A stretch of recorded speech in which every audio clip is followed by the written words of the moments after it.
My roommate V was always at her boyfriend's place, so I was living essentially alone in a 2-bedroom apartment, and my friend Esma was crashing with me while she was looking for her own place.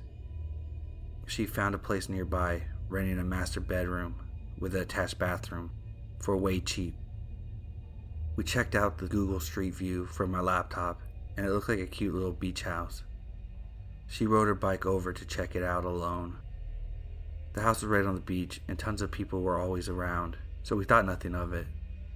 She said it was 2 beach-type white guys, a young disheveled stoner guy, and a middle-aged parrothead guy that would close talk while giving her obvious elevator eyes the whole time. She is pretty, petite, Mexican girl around 21, but looked younger, and the older guy kept saying she was just what they were looking for, kinda slowly in what she described as uber creepy voice. The younger guy just stared and followed them around. She thought it was odd that each of them slept in the tiny guest rooms and were renting out the master bedroom, but decided to take a look at it anyway. She said it was a really nice room with a big heavy wooden 4-post bed in the middle of the room that looked like it belonged in a castle, and the bathroom had a huge shower with multiple shower heads on the wall like it was built for a bunch of people to shower at the same time. She got a weird feeling, and she didn't like being in the back bedroom with the 2 guys looming over her, so she said she wanted to make sure her unlocked bike in the front yard was okay. She all but ran to the front yard, and once outside with bystanders, she felt much better. So she's standing in the front yard with the older guy, and he's explaining that she can move in right away, but the bed has to stay exactly where it is. It comes with a room, and is bolted to the floor so it can't be moved. They have special sheets for it, and she can bring everything else, but she can never move the bed. They also tell her that she can have friends over, but only if they're young women, and they can sleep over, but also need to sleep on the bed, and no men. They told her that the hardwood floors were just too uncomfortable, and the couches in the living room were suede, so no one can sleep on them. All these reasons why a big pile of girls need to sleep on the bed. So she's super creeped out by this guy and texts me to come over. I ride my bike over and I'm pulling up as she's leaving. We start to ride away and he yells out after us, "It's mandatory, but we always have a blast." She kind of shudders and I ask her what's up. She says she'll tell me over drinks, and we ride to the nearest beach bar. She explains about the room, the bed, the guys, and then tells me part of the deal is a mandatory ski trip to Lake Tahoe in Northern California each year. She can invite girls to the trip that have been to the house before, but only if the guys think they're cool enough. It's free for the other girls to hang out, but it's mandatory that she go with the guys as their official woman. There would be other men there, but they all brought their own women. He said it like women would be assigned to them or something. So our minds start racing, and we convince ourselves that the bedroom and the trip are some elaborate webcam situation or something. Needless to say, she never moved in there, and she never took them up on their free ski weekend. V ended up moving in with her boyfriend, and Esma moved in with me for a couple years. She was an awesome roommate.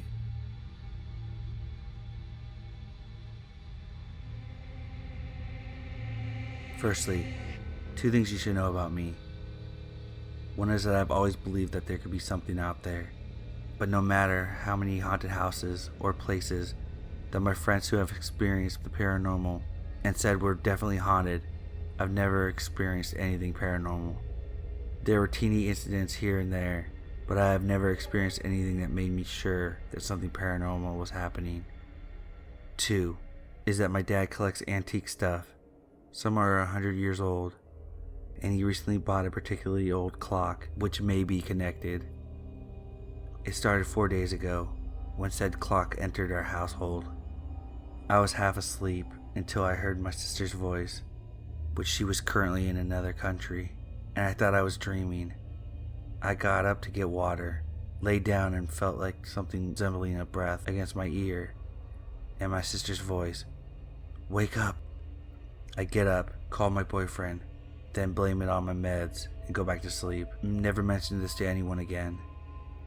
The second encounter, I was taking a nap. I was woken up by the door opening and my father's voice telling me to get downstairs. I did. Him and my mom were both watching Game of Thrones and were pretty weirded out, told me I dreamt it. The third encounter happened to my mom. She asked me if I was whispering in her ear last night, or was that a dream? She said it was strange because it felt like someone was breathing on her neck. I told her I had a similar encounter, but she thinks I'm joking. She doesn't believe in the supernatural. The fourth encounter. So today, I'm watching TV, and one of my posters falls off. So jokingly I say, "Hey, if you're here, just know that I mean no harm to you, but can you give me a sign?" And my wax beads fell from the box.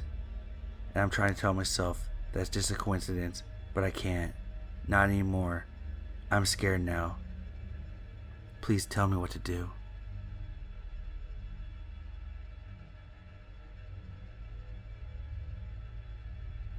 I wasn't really actively looking, but would pop on OkCupid every few weeks or so to see if anything interesting was in my inbox.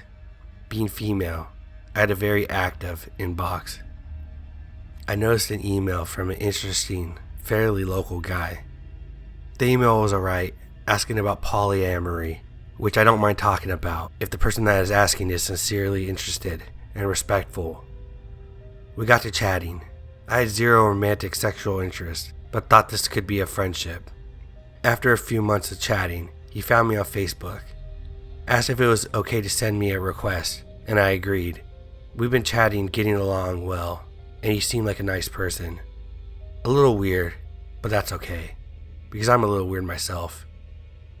We continued to chat here and there for the next 2 years, send birthday greetings, and just a casual friendship. Then he started to ask me several times to meet and hang out, etc. I considered it, but at that time I was running my own business and working about 70 hours a week, plus maintaining my home and raising my child, and trying to balance 2 partners and an extremely needy, demanding, workaholic client who had no boundaries. 11 p.m. phone calls occurred without a note of hesitation or remorse. So the meetup never occurred, but we kept in touch online. Late last year, a news story broke about a man and his girlfriend raping and murdering her young teenage daughter. I never connected the name till a friend contacted me and said, "Oh, I see you're friends with, did you see him on the news?" The news story used his full legal name, not his nickname. Think Richard versus Dick, which is why I never connected the two. It was him. My then online friend of 2 years had beaten, raped, strangled, and dismembered his girlfriend's teen daughter with the help of his girlfriend. He's made several statements since then, stating that he's always had a murder-rape fantasy, and that it wasn't fun murdering her as he apparently thought it would be. It still sends chills down my spine. I dodged a bullet, big time. Be safe out there. You never know who's on the other side of the keyboard or phone call. And dude, let's not meet.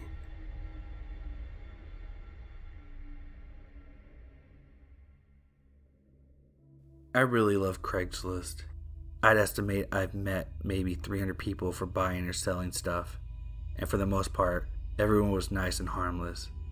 However, I did run into 2 creeps who made me rethink meeting strangers alone to sell my stuff. I was in my early 20s and I'm female. First guy.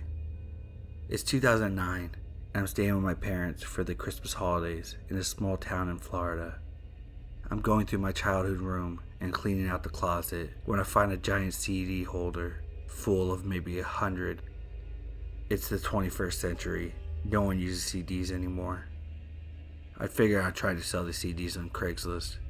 So I put up a listing, 100 CDs from the late 90s, mixture of pop and rock, all for $35 or best offer. The next day I get an email from a guy named John around 2 p.m. He says he's in town temporarily and that he wants the CDs. He says he can pick them up after dinner around 8 p.m. So I email him back my address and number and tell him to text or call when he's on his way. 8 p.m. comes and goes, and I figure I'd just been stood up, which happens often on Craigslist. No big deal. My dad works at a liquor distribution company and would often do demonstration nights at bars and would come home after the bar's closing time. This night, he gets home around 3 a.m. I'm currently in college and am a total night owl, so I'm still up probably eating junk food, surfing the web, or watching horror flicks. I hear a car pull up, look out the window, and see him sitting in his car eating food. He often stops at Taco Bell on his way home and eats in his car so my mom doesn't know he's cheating on his diet. Maybe 10 minutes later, my dad comes in and shouts my name. "There's someone here to see you. Can you please tell me why there's a strange man showing up at my house at 3 a.m.? Huh? I go downstairs, and my dad says some guy pulled up in the driveway and asked for me by name. I walk outside with my dad, and there's this guy who's maybe in his mid-30s that gets out of his car. He says he's the Craigslist guy who wanted to buy the CDs. My dad goes back into the house. I tell the guy it's really, really late just to be stopping by, especially without texting me first. However, since I'm awake, I grab the CDs. He proceeds to drone on and on about why he's buying the CDs. He says he's engaged to a woman he loves very much, and all he wants to do is make her happy. He said that last week, someone broke into her car and stole all of her CDs.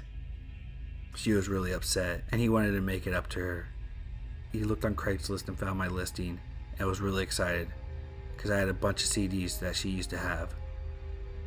Weird thing is, I didn't list any of the artists or bands, because I was really lazy, but I didn't think of that at the time. Anyway, he said he was getting it for a Christmas surprise. He said he was staying with his future in-laws somewhere nearby, and that their family barbecue ran really late, which is why he never made it at 8 p.m. By this point, I've lost all interest, saying something along the lines as, "That's sweet. Next time you should probably call or text the Craigslist instead of just showing up." I hand him the CDs, and he hands me cash, and then I go back inside. 3 days later. "Hey, I don't know my way around town. Can you be my tour guide?" With a winky face. "Where can I get a massage in this town?" "You're Asian. Do you do massage? Would you take $40 for an hour massage with a happy ending?" Finally, I text back, "Who the fuck is this?" "Oh, sorry. I bought the CDs from you the other day. Do you squirt?" I didn't respond, obviously. I show my friends that night, and we laugh it off. The next day, I get more texts. "I still have your address. I'm at the Bank of America near your neighborhood. I just got the $40. Babe, only 3 minutes away. Are you home? Stop ignoring me. I'm almost there." I immediately run downstairs and tell my mom and dad. It was nighttime, so we shut off all the lights outside and inside my house. My mom, little brother, and I went to my parents' room in the back of the house. My dad hid behind the curtains of the front bay window with a shovel in hand. I heard him running down the front hallway, flinging the front door open, and running outside. We heard some faint shouting, so we walked out of the bedroom. By this time, my dad had came back in with a shovel, and his hair was messy. Apparently, the guy came driving down our street really slow. My dad recognized the car and went running outside with a shovel, yelling curse words at the guy. The guy peeled off and never came back or texted me again.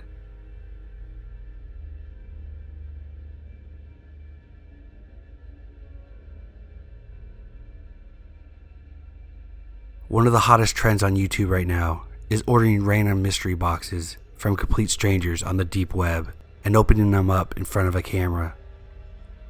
I don't know why I didn't realize a clear majority of these were fake and staged for the scare factor, but I didn't.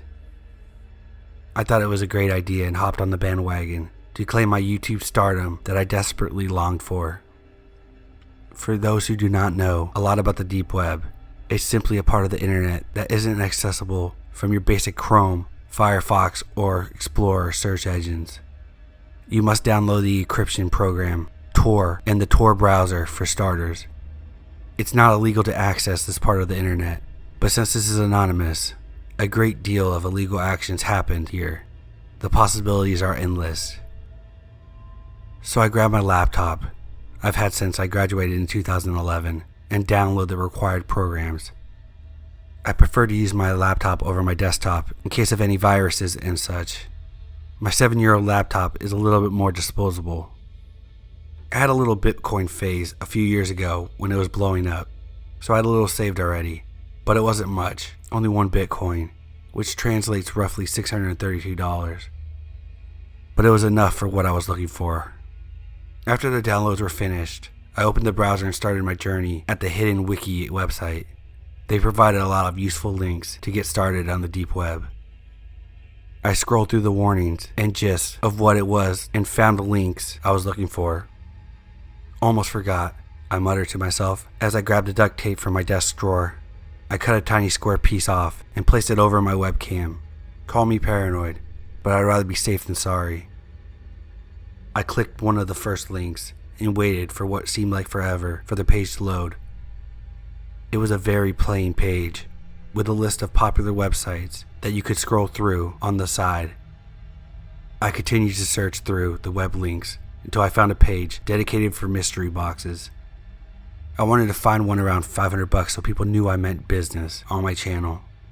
These were relatively small, staying around less than half a Bitcoin range. I was worried about being scammed, so I decided to continue my search after a quick bathroom break. When I came back, I noticed the cursor was off to the side and was able to click on a link that must have matched my background color of the web page because I couldn't see it. In my curious state, I hit the link. I was taken to a pitch black page with a small white text near the top. I'm selling one random package to any brave enough to receive it for only 0.12 Bitcoin. Only one, huh? I thought to myself. I'll shoot my shot. I hit the small payment button, and when I was asked how much I would like to spend, I entered 0.1 Bitcoin with my fingers crossed.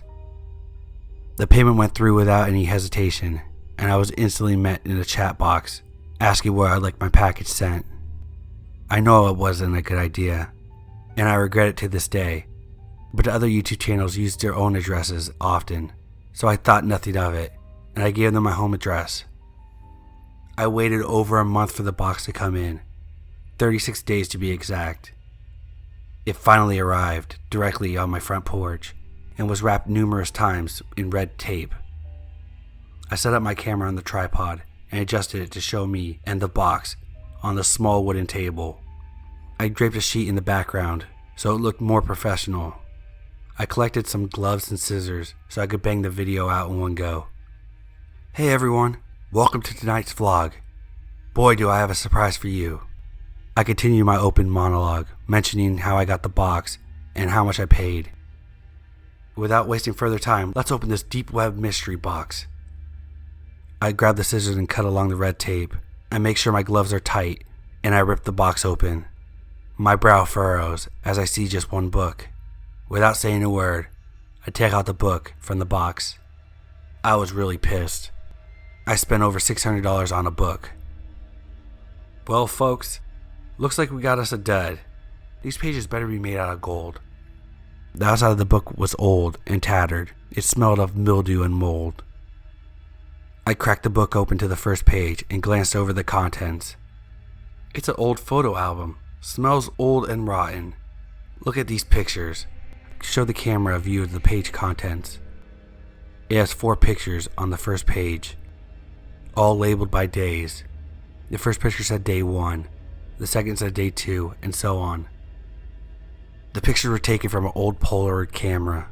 There were pictures of airplanes, random suitcases, a couple of taxis, and some pretty shady motels. I continued flipping through the pages. Every day was a different photo, of nature, or of cars or trains. Day 18 held the oldest photo yet. It was just of a mask, handcuffs, a gag, and a bottle of some sort of drugs it looked like. These people have one hell of a fetish. I was trying to keep the video interesting. I zoomed into the picture with the camera so that everyone could see it. Around day 32, things started getting weird. There's a picture of a house, But not just any house. It was a house I grew up in. My parents' house. My hand covered my mouth as I gasped for air. How was this? I was unable to form a sentence. I'm at a loss for words. Day 33. I turned the page to see a man and a woman handcuffed and gagged. I immediately expel the contents of my stomach as I see it's my own mom's scared and crying face and my dad, face first in a pile of what looked like black tar. Day 34. The photo was taken inside of what looks like a vehicle. I focus my gaze to the dashboard. It's an old school photo of me, there in my dad's truck. Day 35. Another house, but one much smaller. The photo is too blurry to make out any details. My hands are trembling, and all I can hear is my heartbeat pounding in my ears. I flip to the last page. I immediately throw the book on the ground and run to the window, as I jiggle the hasp frantically and throw it open. Without hesitation, I jump out and run to my neighbors. As I'm running, I turn around for a brief second. What I saw still haunts me to this day. A tall, hooded figure stood in my room, looking at me through the window. He stood there motionless, before lifting his hand and waving. I screamed for my neighbors, who hurried me inside and called the cops. I sat there and just cried. I cried out of fear for my life. I cried for my parents. I cried because it was all my fault. My lack of common sense got my parents killed, and I will have to live with that forever. If you access the deep web, do not release your personal information, even if people on YouTube do it. Most of it's not real. I was moving from Florida to DC and was going to load up my car as much as I could with stuff. However, I lived on the 3rd floor, plus it was a bit of a walk from my assigned parking spot. So I figured I could use some help. I posted an ad on Craigslist gigs. I said I was looking for someone to help me load some heavy stuff like TV, desk in my car. Less than an hour's worth of work, and I paid $45 or whatever. I give the very first responder my number and address, and he shows up. He was probably 5'8" and 350 pounds of pure fat. The sweat and smell coming off this guy in the Florida heat was pretty nauseating, but I didn't care as long as he did the job right. While he was carting heavy stuff, I was loading lighter things. Whenever I'd go upstairs to grab another load, he'd hurry after me so he'd walk up the stairs right behind me. I had the door propped open, so he didn't have to worry about me needing to unlock the door for him or anything. When he followed me up the stairs, he made a weird grunting noise like, mm-hmm. But I assumed it was because he was out of shape. Eventually, everything was loaded properly, safe from all the sweat smears on my stuff. I pay him, and he drives off. I got back to my place and finished loading and cleaning. I go out maybe 45 minutes later to put another load in my car, and I see his truck is back, parked across the street from mine. He's sitting in his driver's seat, looking at me. When he sees that I notice him, he looks away. I walk over to his window and knock. He rolls it down, and I ask him if he needed help or if he was lost. I was really confused as to why he came back, and I knew he didn't live near me. He didn't say anything, just rolled his window back up and drove off. Of course, 5 minutes later, my phone starts blowing up, and I didn't recognize the number, so I didn't answer the calls. Then the texts start rolling in. I bet you taste salty and sweet. Who is this? What are you doing tonight? I can come back over. I get a sinking feeling. It's the Craigslist guy. He had never called me about the job when I gave him my number, so I didn't know this was his number. I like your pink panties. Then I realized he was looking at my dress while I was walking up the stairs. I immediately feel like a total idiot for wearing a dress that day. He starts to dial my number over and over again. At the time, I didn't know how to block numbers through Sprint, so I decided to just turn off my phone. Later, I was with my guy friend grabbing a bite and turning my phone back on. I got another text from the guy. It was about he wanted to toss me around like a rag doll and tie me up and make me beg for it. I show the text to my friend and tell him the story. The Craigslist creep proceeds to start blowing up my phone again. So my friend answers and says he's gonna cut off his dick, feed it to his dog if he ever contacts me again. I moved the next day, so I never had to worry about him randomly showing up in his truck again. Since then, I've bought and sold things off Craigslist, but I always make the people meet me at a public place. Back in 2012, I was a senior in high school. One time, I babysat the infant son of a couple who were close family friends. I put the baby down to bed early, probably around 8 o'clock or so. He slept upstairs while I chilled downstairs in the living room watching some TV with a baby monitor nearby. The parents said that they would be back around midnight. At around 11 o'clock, I hear the baby screaming through the baby monitor. And I don't mean crying, I mean screaming. I worked at a daycare all through high school, and even to this day, I have never heard a baby scream like this. He didn't sound like he was upset, or crying for food, or a diaper change. The scream made the hairs on my arm and the back of my neck stand up, as if my instincts could pick up on some kind of primal terror infected within. I ran upstairs, opened the door of the baby's room, and turned on the lights. He was there, standing in the crib, holding himself up on the rail with one hand. His other hand was pointing at the closet. Still screaming, I picked him up and calmed him down a little bit as I patted him on the back. I brought him downstairs with me. His parents were going to be home within an hour. I didn't have courage to check the closet at the time. I'm not ashamed to say it freaked me out, as it was just me and the baby in the house. The parents arrived home around midnight, as they said. Confusion and frustration as to why the baby was still awake with me downstairs. When they questioned me about this, I told them what happened. I thought I would sound like an idiot. I was kind of worried about how I would explain it leading up to their arrival. However, when I said what happened, the mother's expression dropped. She shook her head and welled up, obvious distraught, and took her son upstairs without a word. Weird, because remember, these are family friends. We were usually on good terms. The father apologized on her behalf and for what I had experienced. Then he shared that his wife has been seeing a ghost of a Civil War soldier standing at the foot of their bed. He had never seen it, but he knew her fear was real and that they didn't know how to explain it. I never experienced anything paranormal myself that night. However, I have never seen anyone react with such fear and distress for seemingly no reason ever since. The way the baby screamed, the way the mother's demeanor immediately changed when I said what happened, is what still gives me the creeps. I need to buy myself off the deep web before someone else does. I don't know how much time I have. I saw the offer an hour ago. The only thing I can tell you is how I happened upon myself. It's stupid, really.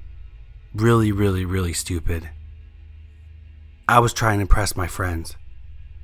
We were all enrolled in IT classes at our school. We would take turns seeing who could bring the most messed up stuff we could find. It started out with showing our friends websites on the deep web people could buy drugs from. Drugs that we've never heard of. That got boring real quick. Other friends began upping their content and trying to stand out in the game of, I'm more tech savvy than you. Every time it was more disgusting and gruesome than the last. Pictures of people dying, people being tortured in unimaginable ways, people that were already dead. One person brought up a child porn site, a child porn snuff site. Instead of people saying exactly how messed up that was, and how this should all stop, and how we should never begin this stuff in the first place, and how stupid it was, and how much danger we were in. They congratulated her, gave her a pat on the back, asked her how she could even sit in her chair properly, with how big her balls were. I felt like vomiting. I felt like beating the living shit out of everybody that didn't believe how messed up it was finding child snuff porn on the internet and treating it as an accomplishment. I didn't say anything though. They began to notice that I've never showed off anything myself. Pussy slowly became a new nickname at school. School became a living hell for me. My friends began shoving these horrible pictures in my face whenever they could. When I cried and vomited, they claimed they were trying to desensitize me, but everything became too much. I promised myself I wouldn't venture too deep, that I would only stay long enough to find something that would appease them all. At this point, we were long past the point of finding cool drugs or what else. I knew I had to find something that would hold importance. At this point, I had been on the deep web for about 3 hours. 5 hours was what it took to put an offer for me on the deep web. At one point, I remember opening a seemingly blank web page. Immediately, the light next to my computer flashed on briefly, 5 or so seconds. I minimized my browser and closed the photo booth, only to find that it wasn't even open. I didn't think anything of it. I was tired and had school the next day, so I closed everything and went to sleep. The next few days went the same as the last, until yesterday.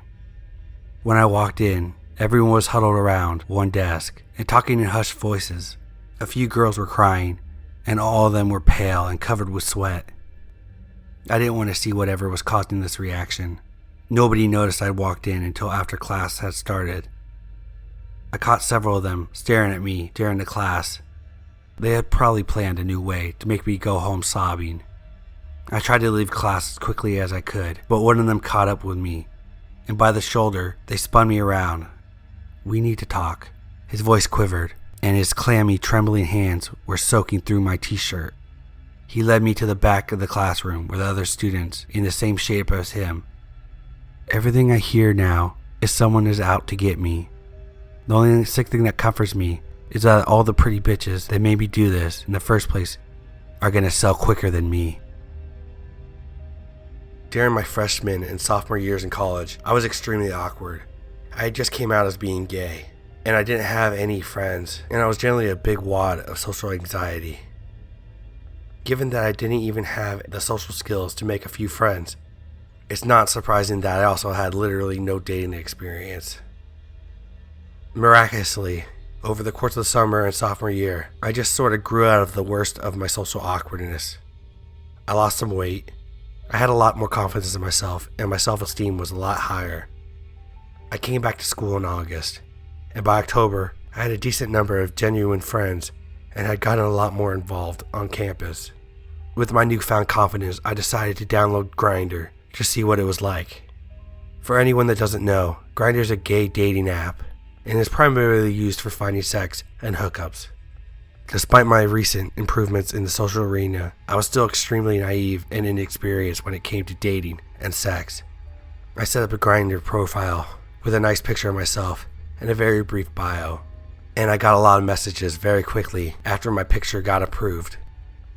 One guy who messaged me had the display name Dad for Young, which should have been my first red flag, but I was oblivious. At the time I was 21, but I got regularly asked by campus staff which middle school or high school I was visiting from. I'm 23 now and I still get asked if I want a kid's menu when I go to restaurants with my parents. It's bad. So Dad for Young sends me a message saying, "What's up?" And I reply without looking at his profile first. I then look at his profile and notice he's 54, and his profile text say, "The younger, the better." And his only picture is a zoomed in blurry picture of his hairy chest. So I'm very much not interested. But given my experience, I thought ignoring him would be horribly rude, so I kept responding. I didn't totally remember what we talked about in the maybe 10 or so messages we exchanged at first. I do remember him telling me that I was very cute. I know I told him I was a student, but I never mentioned which college I went to.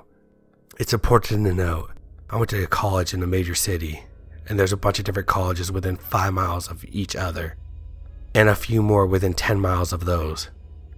Sort of like Tinder, Grindr works based off of your location, but much more precisely. If you're less than a mile or two away from someone who is online, it displays the distance in feet. I noticed that Dads for Young's profile said he was 25 miles away, which I thought was kind of far. Dads for Young started getting more sexual in his chats and asked me if I wanted to meet up.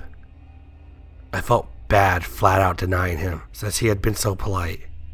So I told him I didn't want to meet up with him that day, but that we could keep chatting if he wanted. I figured that was that.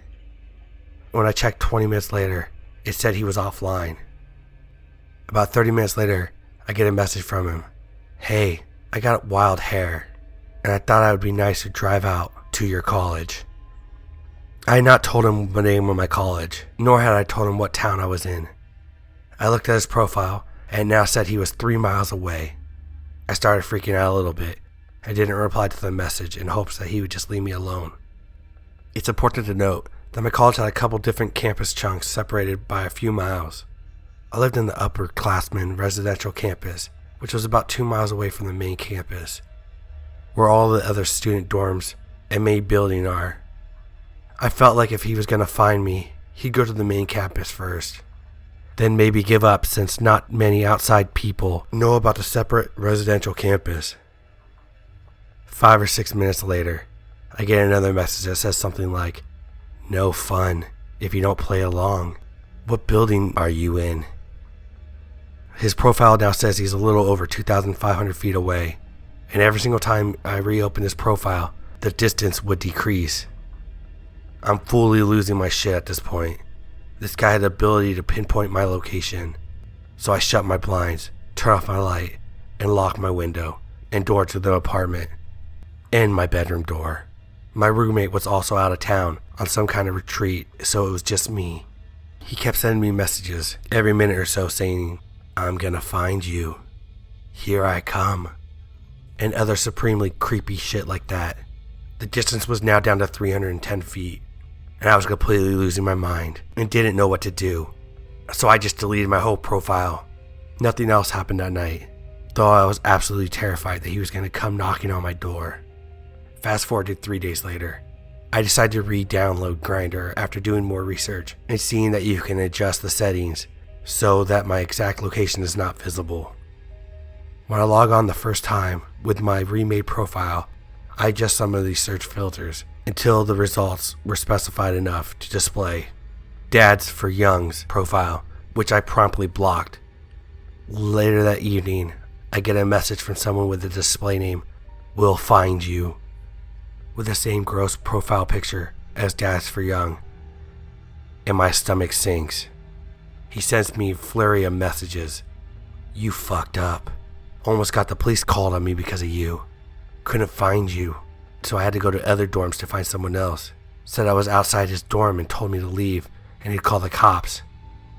I'm coming for that sweet virgin asshole." I freaked out, blocked him again, deleted my profile again, then deleted Grindr. I refused to download it or any other dating apps for about a year after that, at which point I worked up enough courage to try it again. I have not heard from this nutjob since. Thank God. So terrifying old man with a fetish of young, inexperienced boys. Please, let's never ever meet. So I was about 11 years old. I'm 24 now, and it was my best friend's birthday. Me and many of my friends were supposed to meet at his house, have a little cake, and then go to the movies and watch Spider-Man. So yeah, I was really excited. So the day comes, and I really wanted to arrive early. So I asked my mom to drive me there at 2 p.m. instead of 3 p.m. And it was usually just a 10-minute drive. We arrived and rang the doorbell, and the housemaid answers. "Hi, I'm here for Jamie's birthday." She looked confused. We're going to the movies later?" "I'm sorry. They left like 2 hours ago. It's 5 p.m. "Oh, okay. Sorry, bye."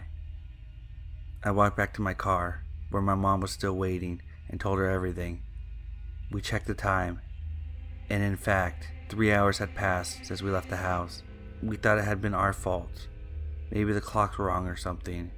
That was until we got home and my dad was waiting for us, all worried, as we were missing for 4 hours and calls were not reaching my mom's cell phone. Sometimes I talk about this with my mom, and it still freaks us out. Has this happened to any of you guys?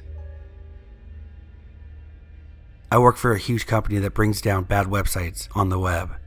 I can't reveal the name here, but I've been doing this for many years now.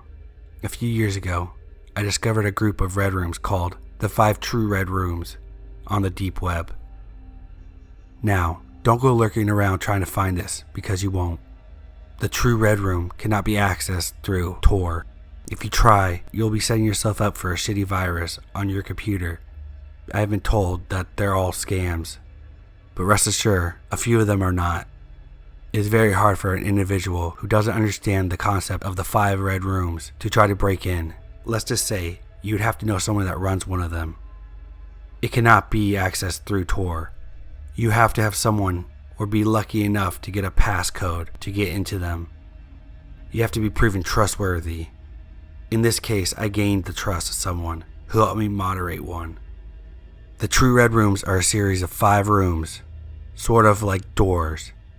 If you gain access to the first red room, you pay Bitcoin and show that you're serious, and you just might get permission to access the second red room, and so on.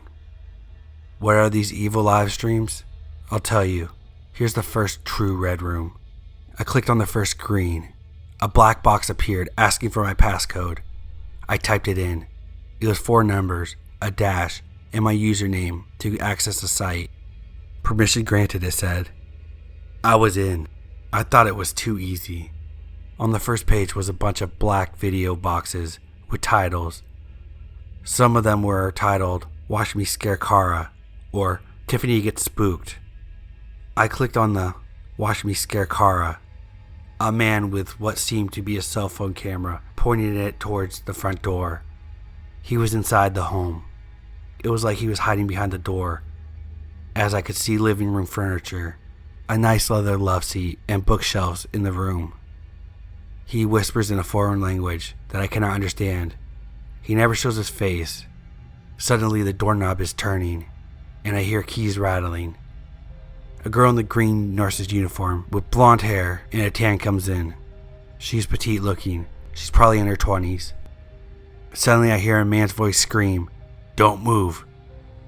She freezes like a deer in headlights and screams, drops her keys, and the man in black and a black ski mask is running towards her with a giant hammer. Her arms go up. She screams and blocks him, and he smacks her in the head twice with a hammer. She falls onto the ground as red blood pools up on the white carpet. She is completely knocked out. The man points to the man hiding behind the door and says what it sounds like to be done. Both cameras are shut off. If this was for real, it was the most disturbing thing I have ever seen. It didn't look fake at all. I don't know what happened next. I could only imagine. I didn't want to click the second video, but I did. The next video was Tiffany Gets Spooked. And it was even worse. This time, the camera zoomed into what looked like a park. A woman with brown hair and blue jogging suit is running laps around the track. The foreign-sounding guy is sitting in what appears to be a car, and I could see a cracked windshield. He is wearing black gloves, but it never shows his face. He is laughing and talking a little as a girl is still jogging. I wanted to yell to the poor girl, "Run away. Get out of the park. You're being stalked." But I realized there was nothing I could do. She wouldn't be able to hear me anyway. Suddenly the camera shuts off, and I think the video is over. But I was wrong. Very wrong. The video comes back on in what looks like night vision. It is green and a little choppy. I can see what looks like a bunch of pine trees around. Then I see what the camera is focusing on. A girl in what looks like a trunk, and she is trying to scream. Her legs and arms are tied and bound, and her mouth has a gag in it. It looks like the same girl from earlier, in the blue jogging suit. She was barefoot. I can only see the black gloves and a hairy looking arm. It looked like the same guy from earlier in the video. He's in all black and is smoothing her hair back, and the man holding the camera is telling her to calm down in English. She is crying. Then he begins to pull her body out of the trunk. He bumps her head by accident on the trunk lid. I feel relieved, thinking that it's just a joke and she would be okay.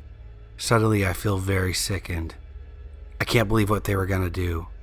The man in black with the black ski mask lays her on the ground, and she gives up crying and screaming at this point. Camera zooms in on her face, the light going out in her eyes, and all I can see is darkness. This poor girl has lost all hope. I want to cry. I fight back the tears. The men begin to tie her wrists to the bumper of the car, the cameraman still holding the camera. The other man gets into the car.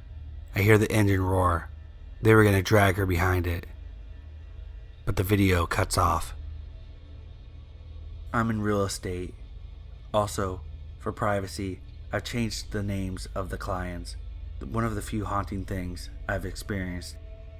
Anyway, my clients, Jim and Pam, have been looking for a home to buy for a while. We'd seen a few houses that were in the price range, but it didn't have the features they wanted.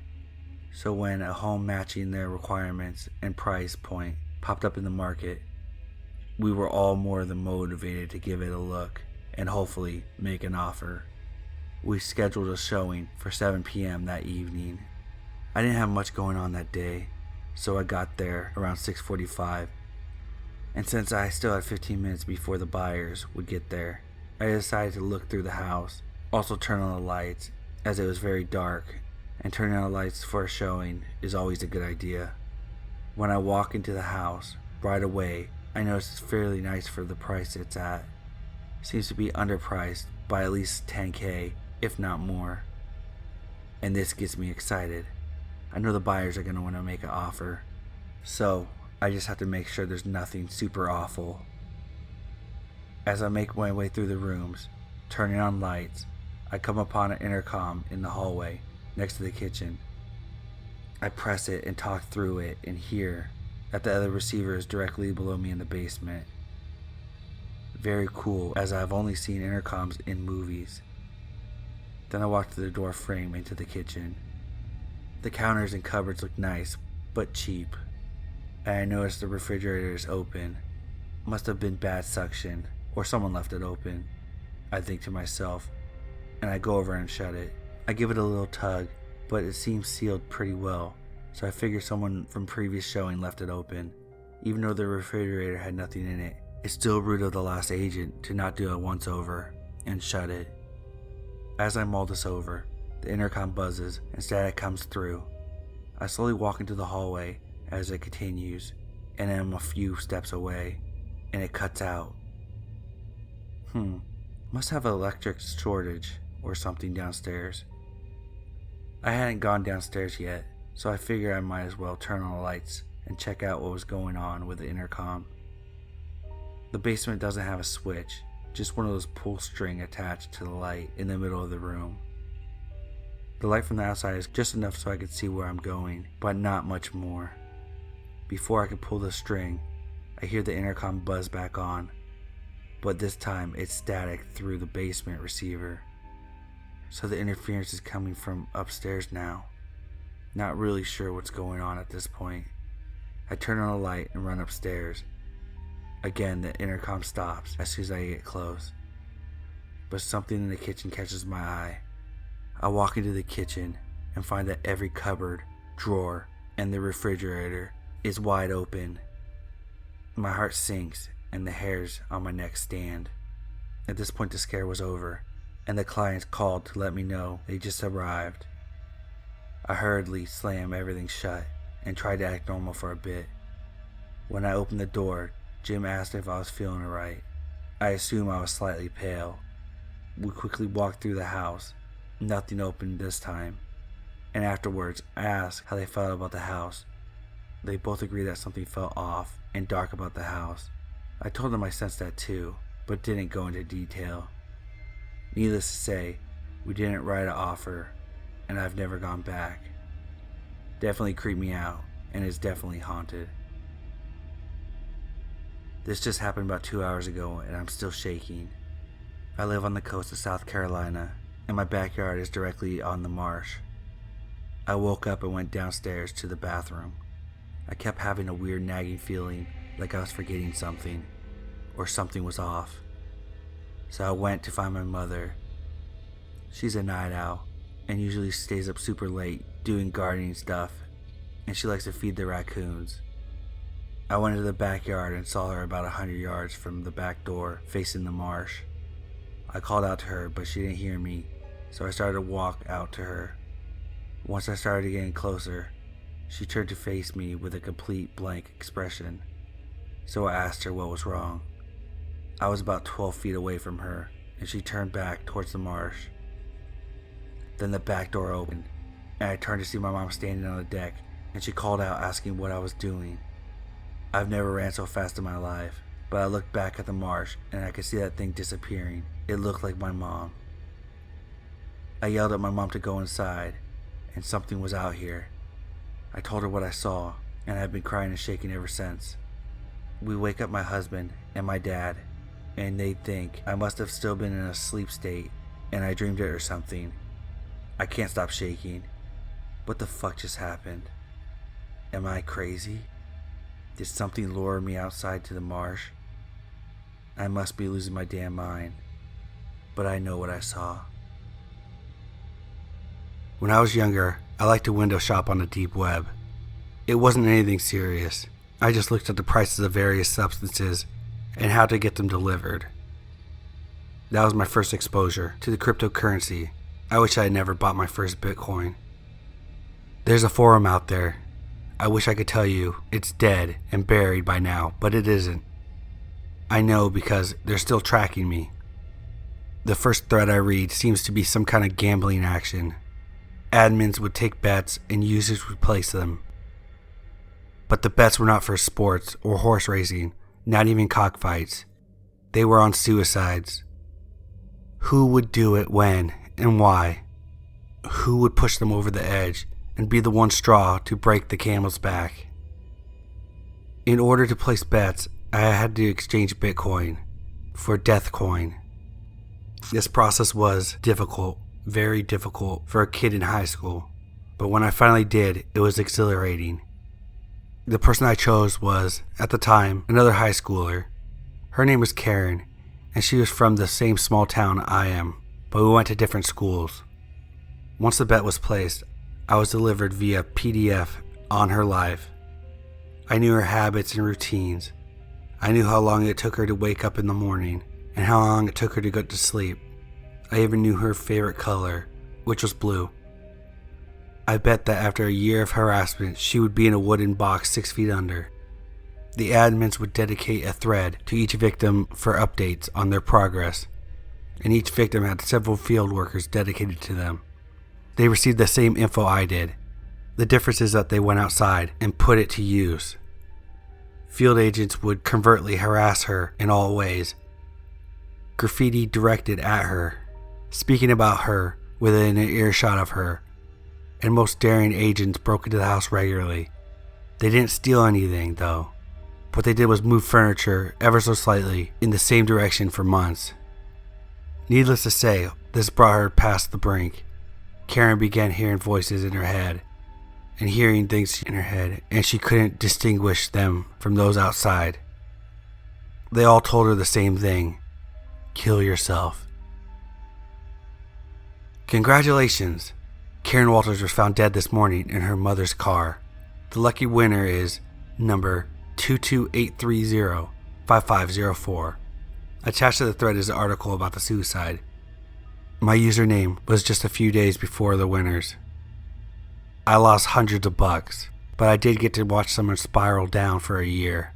Like I said before, it was exhilarating and well worth it. Who wouldn't pay $100 for front row seats to see someone end it? We all would. Humanity is a dark thing, and I'm no exception. But the loss left a bad taste in my mouth, so I never placed another bet. I didn't even return to the forum for years, until I noticed my couch was slightly out of place. Cold sweat beaded down my neck as I turned my computer on and fired up Tor for the first time since I was in high school. Finally found the site, and there I was, a whole thread dedicated to me. I was chosen, but I have something others don't. I know what you're doing, and I'll be there coming for you. The last week of July last year, I went to Ocean City, Maryland, with my boyfriend at the time. The first few nights were great, and I got to see my longtime friend who lives there, and he was tagging along the night this happened. My boyfriend and friend decided they wanted to go get crab fries. I wasn't really interested in eating that, so I decided to sit on a bench and wait for them. I saw a family go by, and I saw the daughter walking behind them. She looked really mad and was texting quickly as if she was in a really heated argument. She had short bleached white hair and really sick tattoos. That's what made her stick out to me. Her tattoos. They were awesome. So anyway, my boyfriend and friend come back over, and we walked behind the family for a while. We ended up getting distracted by the boardwalk performers, and I lost sight of them, but I didn't think anything of it. Around 2 a.m., we were some of the only people on the boardwalk, besides a small group of drunk teenagers smoking cigarettes and yelling. And I saw her again, running towards the beach crying. I wanted to ask her if she was okay, but my boyfriend advised me just to stay out of it and keep going. We went to the hotel and fell asleep. About 6 in the morning, I got up and rolled a joint and quietly left the room. The hotel where we stayed at had a nice sitting area out front looking over the ocean. I admired the view for a few minutes when I noticed her again. She was walking down the boardwalk, looking confused and scared. She was still crying.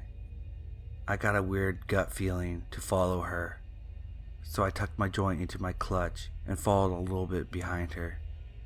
She looked nervous and was looking over her left and right as if she was lost. I followed her all the way to the 2nd Street beach ramp. She suddenly busted out in a full sprint, crying hysterically. I don't know why, but I shouted, "Hey, wait, do you need help?" I ran to the beach and just stood in shock. Nobody was there, but I could hear soft sobbing nearby to the right of me. I walked down the beach a little ways before I saw it. Where the sobbing sounds had led me, there was an arm sticking out from under the sand. It was her arm. It was her tattoos. I'll never forget them. The sobbing stopped, and suddenly the ambient noises of the beach became louder again. I didn't notice that at the time, but the whole time I was following her, and then following the crying, everything else was completely silent. When I realized what I'm looking at, I screamed for someone to call 911. A middle-aged couple came jogging up to me. The wife screamed and the husband dialed 911 right away. The police arrived a little later. When I took my statement, I didn't know what to tell them. I said I'd been walking down the beach, and I just found her. It took them hours to dig her out. When they finally started pulling her out, they asked all the civilians and witnesses to be led away. As we were walking with the police to a nearby spot to answer more questions, I saw her standing behind them, looking down at her own body. She looked up at me and nodded, and then she was gone. All said that she sat in a hole and it collapsed around her. But then it was later discovered that the big sand cleaners may have pushed the sand into the hole by mistake. But here's where it gets scary. She had been missing since 2 a.m. She died between 2 to 3 a.m. and yet I still followed her the entire time, and I swear she looked real. I still have dreams about her. This happened about 10 years ago when I was living in a not-so-great neighborhood, in a not-so-great 1920s style house. The house, despite being pretty run down, had a really neat design. It had a huge front porch that was screened in and large picture windows on all sides. The front of the house faced the main road through a pretty rough neighborhood, which meant some interesting scenes went down right outside our front door, such as high-speed police chases. During that year or so that we lived on that street, there was a homeless man that would walk down the sidewalk in front of our house. He was almost 6 feet tall, with a head full of dreadlocks, and wore a large trench coat, even though we were in Florida. He would slowly pass the front of our house every few days, dragging a large plastic outdoor trash can, usually muttering something to himself.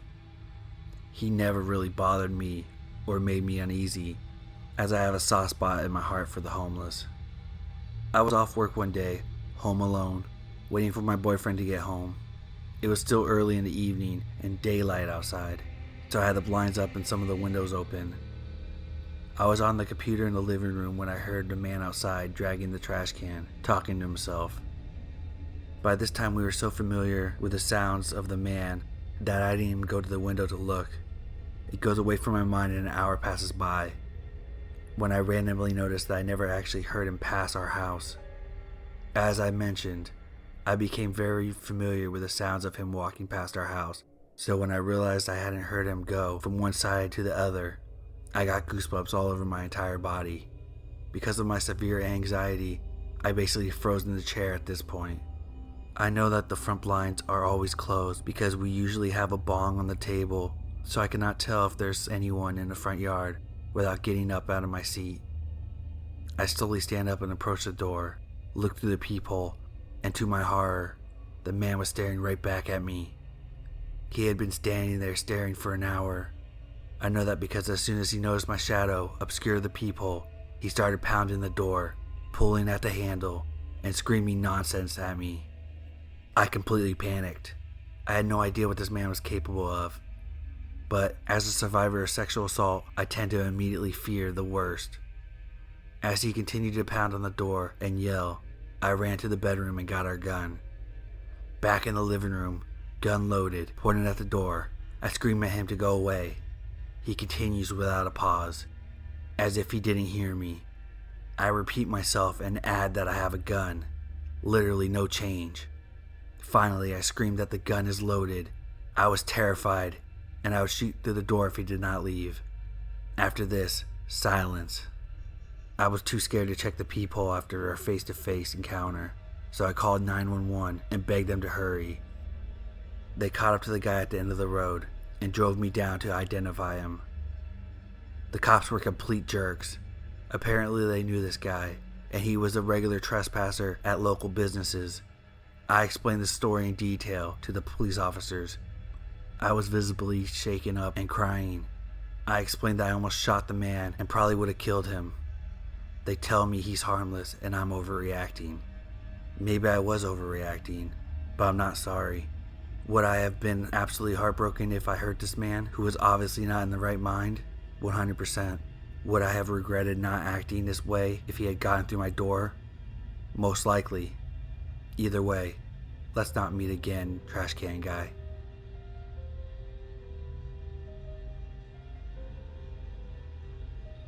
I was maybe around 13 or 14 years old at the time, and I was recently granted the privilege of staying home alone.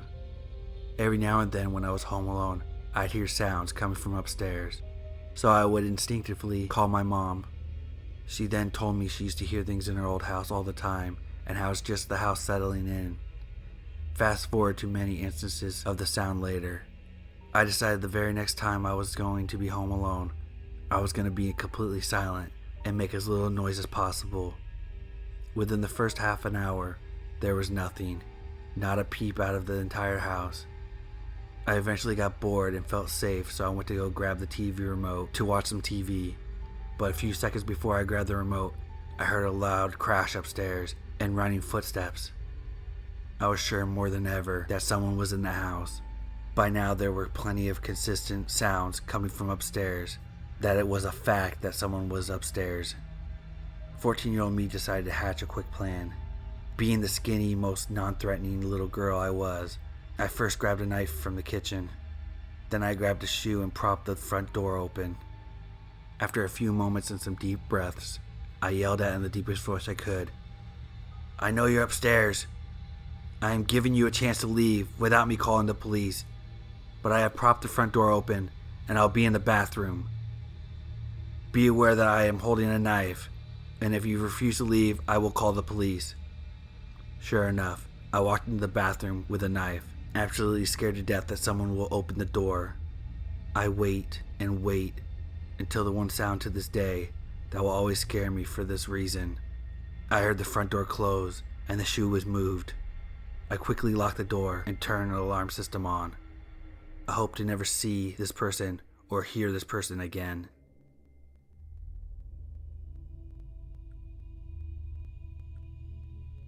This happened a few years back. I was about 14 years old and my parents were out, and had left me with my little sister, who was 10 at the time, home alone. It was about 10 or 11 p.m. when the lights go out. This used to happen sometimes in my country, since it's a new country and is really poor. But that time I noticed something was out of the ordinary. Only the lights in our house were out, and our neighbors' lights were on. I had a bad feeling, so I quickly locked the doors and closed the blinds. I told my little sister to hide behind the couch and not to get out, no matter what happened. I hid somewhere else with a knife, tried to call my mom, but she didn't pick up, so I waited. I thought it was over, so I got out of my hiding place and headed to the kitchen, where we had a back door to look out the window. Before I get close, I hear the doorknob turning. It doesn't work, so the person on the other side tries again, now violently. This is where I panic and shout it out. "Who the fuck are you? Fuck off my house. I have called the police." I hear footsteps and then nothing. I went to the other room and looked out the window, and I saw someone running out of my backyard. My sister was crying, so I comforted her. We still stayed hidden until my parents came home about an hour after. We told them everything, and my dad said whoever it was, he had initially cut the house electricity to scare us. To this day, every time the electricity goes out, I kind of get scared, and I'm glad we're okay.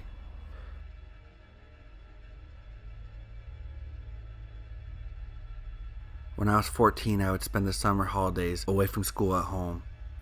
I lived in a small village and spent most of the days on my own, watching TV and playing Sims while my parents worked. My parents were generally out of the house from 8 a.m. till 5 p.m. I was raised to never answer the door to strangers.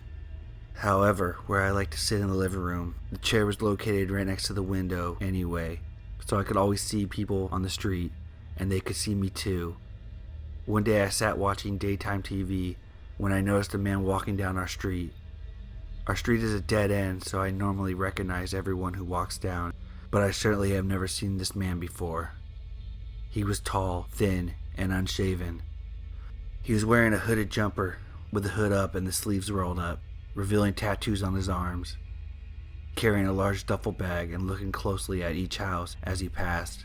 As I sat watching him, I was in full view of him too. He started to pass our house, and when he saw me, he smiled and turned to come up our short driveway. He came up to our front door and knocked. I knew I shouldn't answer the door to someone I didn't know, but he had seen me, and I'm 14 and was afraid to be rude to an adult, so I obediently went to open the door just a crack. I peeked around the door and said hello. As he spoke, he pulled the duffel bag around his body, asked me if my parents were home. At this point, I thought he'd probably leave if I said no, but instead he stepped towards the door and unzipped the bag. "Well, the thing is, I just got out of prison, and I wanted to do the right thing, you know. It's hard to find a job, so I'm trying to sell some things." He started pulling towels, handkerchiefs, and other junk out of his bag. The word prison made my heart sink, and I quickly mumbled something about having no money and closed the door. He stood on the step for a minute, still talking to me about being able to help. So I went upstairs and waited for him to leave, which he did. I soon settled back down watching TV and forgot all about the encounter.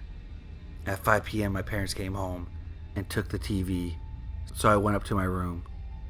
A little while later there was a knock at the door. I came onto the landing and peered down as my mom answered. 2 police officers stood on the step. They asked if anyone had came to our house that day. My mom said no one had, and that was when I remembered my visitor from earlier. I came downstairs and said actually someone had came by. Seeing that I was young, the 2 police officers asked to come inside and talk to me. They asked me to describe the man and the conversation I had with him. They seemed really worried and kept telling me not to worry and to be honest about what happened. Once I had told them what happened, they asked to speak to my parents on their own, and they thanked me and left. I asked my parents what was going on. My mom explained to me that a few minutes after the guy came to our house, he had gone to another girl's house. She was in the shower and hadn't answered the door when he knocked. Apparently, he let himself into the house and walked upstairs. When he found her in the shower, he sexually assaulted her. With my description and the evidence from the girl, they tracked the guy down. It turned out that he had just been released from prison on a similar attack on another girl. I never answer the door when I'm alone now, and I also won't shower when I'm home alone.